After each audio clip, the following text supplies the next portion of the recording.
Good evening to all students. Students, today we will discuss about Napoleon Civil Code of 1804 and students it's also a very important and repeated question for class 10th board class. Students, first of all we will discuss about Napoleon. That who was Napoleon? Napoleon Bonaparte, later known by his regnal name Napoleon I, was a French military officer and statesman who rose to prominence during the French Revolution and led a series of successful campaigns across Europe during the French Revolutionary and Napoleonic Wars from 1796 to 1815. So, students, Napoleon introduced the following changes to make the administrative system more efficient in the territories ruled by him. जैसा कि हमने पढ़ा है, हम जानते हैं कि जो नेपोलियन थे वो अपनी टेरिटरीज़ को और ज़्यादा एक्सपेंड करना चाहते थे। इसके लिए वो चाहते थे कि जो उनका एडमिनिस्ट्रेशन सिस्टम है वो अच्छे से काम करे, वो स्मूथली काम करे। तो इसके लिए उन्होंने कुछ चेंजेस लाए हैं, तो हम डिस्कस करेंगे उनको one by one. First of all, Napoleon abolished all privileges based upon birth. तो उन्होंने एबॉलिश किया है, यानी कि उन्होंने समाप्त किया है किसको? प्रिविलेजेस को, जो कि दिए गए थे स्टेट अकॉर्डिंग सिटीजन्स को। तो जो विशेषाधिकार थे जो फर्स्ट स्टेट के लोगों को दिए गए थे उनको इन्होंने समाप्त कर दिया है। Second, he established equality before law and introduce the right to property. इससे पहले लोगों को राइट टू प्रॉपर्टी नहीं था, अब उन्होंने ये नया राइट दे दिया है सिटीजन्स का, यानी कि उनको अब प्रॉपर्टी का राइट है।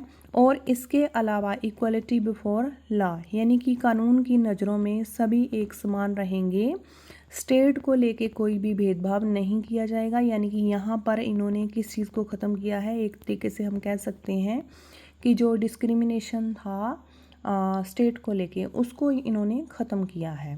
Third is he simplified the administrative division.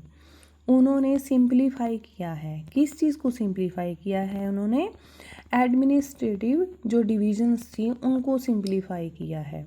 And the point number 4 is he abolish the feudal system. उन्होंने जो फ्यूडल सिस्टम था जो इतने समय से चलता आ रहा था फ्रांस में, सामंतवाद हम उसको हिंदी में कहते हैं, उसको इन्होंने अबोलिश यानी कि उसको भी इन्होंने ख़त्म कर दिया। And the fifth point is he freed peasants from serfdom and manorial dues. किसानों के ऊपर यूं कहिए कि काफ़ी समय से ऐसी रीतियां लागू थी जो कि उनके हक में नहीं थी, उनको इन्होंने समाप्त किया है। इसके अलावा ही रिमूव्ड गिल्ड रेस्ट्रिक्शन। गिल्ड के ऊपर बहुत सारी रेस्ट्रिक्शन थी जिसकी वजह से क्या हो रहा था कि बिजनेस में लॉस हो रहा था फ्रांस में। तो ये जो रिस्ट्रिक्शन थी इनको इन्होंने ख़त्म किया है। कहाँ पर? टाउन्स में इस चीज़ को इन्होंने ख़त्म कर दिया। He removed guild restrictions in the towns. Seventh is he improved the system of transport and communication. देखिए कितना बड़ा काम किया है इन्होंने, इतने टाइम पहले ही इन्होंने पूरा फोकस किया है किसको इम्प्रूव करने के लिए? एक तो ट्रांसपोर्ट को और दूसरा कम्युनिकेशन के लिए। Eighth, pigeons, artisans, workers and new businessman were given extensive freedom. इससे पहले जो फ्रांस की हम बात करें सोसाइटी की, तो इनको फ्रीडम नहीं था, इन लोगों को स्वतंत्रता नहीं थी, किसानों को, आर्टिसंस को और वर्कर्स को और बिजनेसमैन को। लेकिन इनको पता था, इनकी अहमियत था और इन्होंने बहुत ध्यान दिया इस चीज़ पर। Ninth point is he introduce uniform laws. इन्होंने यूनिफॉर्म जो लॉज थे उनको इंट्रोड्यूस करवाया फ्रांस में। इसके अलावा he standardize weights and measures. इसके अलावा he introduced a common national currency. इससे पहले फ्रांस में कॉमन करेंसी नहीं थी, अलग अलग जगह पे अलग अलग करेंसीज थी। तो यानी कि इन्होंने मेजरमेंट को लेके, करेंसीज को लेके और वेटेज सिस्टम को इन्होंने सुधारा है। यूनिफॉर्म लॉज जो हैं वो इंट्रोड्यूस करवाए हैं। ट्रांसपोर्ट और कम्युनिकेशन के ऊपर इन्होंने बहुत ज़्यादा ध्यान दिया। इसके अलावा इन्होंने रिमूव किया है किसको, रेस्ट्रिक्शंस को। किस चीज़ पर ये लगी हुई थी, गिल्ड के ऊपर, ठीक है।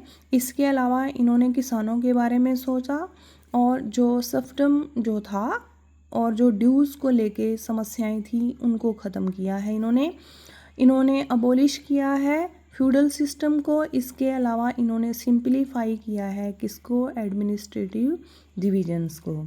और यहाँ पर हम कह सकते हैं कि इक्वालिटी बिफोर लॉ, और इसके अलावा इन्होंने अबोलिश किया है प्रिविलेजेस को। तो ये बहुत बड़े काम थे, दैट्स वाई कि इतिहास में, हिस्ट्री में ये फेमस हैं, इनका नाम फेमस है। और ये हमारे लिए ये जो क्वेश्चन है बहुत ज़्यादा इम्पोर्टेंट है, Napoleon civil code 1804। I hope कि आपको समझ में आया होगा। Thank you students.